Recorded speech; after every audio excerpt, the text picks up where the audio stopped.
Why should we recall Douglas Crimp's essay, The Photographic Activity of Postmodernism? What good can it do in 2012 to revisit this 1980 polemic?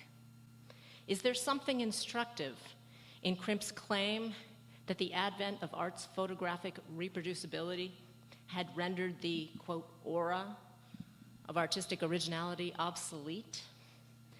What of Crimp's point that the, quote, modernist discourse of connoisseurship had repressed originality's demise? Can we learn from Crimp's promotion of the, quote, postmodernist art of Sherry Levine, Cindy Sherman, and Richard Prince, and his insistence that their use of photography was essential for smashing the idol of originality? I'm tempted to pick at pieces of Crimp's argument.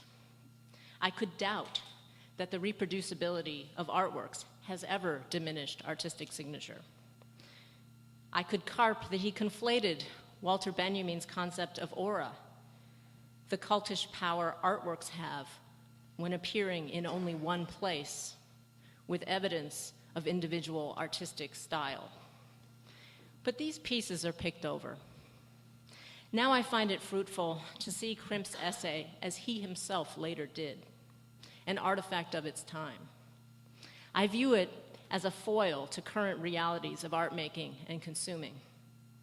They are profoundly contrary to what Crimp had hoped postmodernism would bring. I don't mean that contradictions didn't exist by 1980, only that they've since become prevailing and so harder to deny or to imagine resisting. Today, art's rarity and authenticity, both of those things, are often matters of owners' rights and responsibilities, not physical form.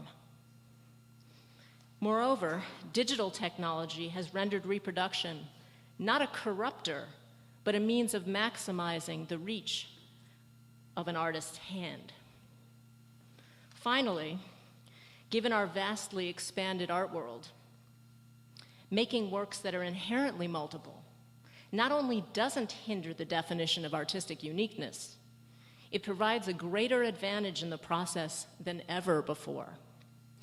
About this last, it's telling that so many art stars of the 90s and 2000s have worked in what I'll call a multimodal way. Matthew Barney, Takashi Murakami, Rikrit Tiravanija, Jason Rhodes, Shireen Nishat, Banksy, Francis Ellis, and Ai Weiwei, to name a rangy few, have consistently made works defined at the outset as plural. They've designed things or events to appear in more than one format, in more than one place, for separate sale or encounter. Think of Barney's sculptures doubling as props in films, or his production of films in editions that vary in cost, video format, accessibility, and owner's contracts. Consider Murakami's use of computer-aided vector graphics to generate versions of a drawing at varying scales for differing displays and markets. Or Ellis doing a performance that additionally becomes a video, Nishat using a video project to also make photographs, and so on. Multimodality isn't new. It abounded in the vanguard art of the 1960s and 70s. My point is that it's especially helpful in propagating the trademarks of artists under current conditions. It enables them to stretch the scale of their output to meet the demands of global exhibition and sale. It also allows them to reach more audience types.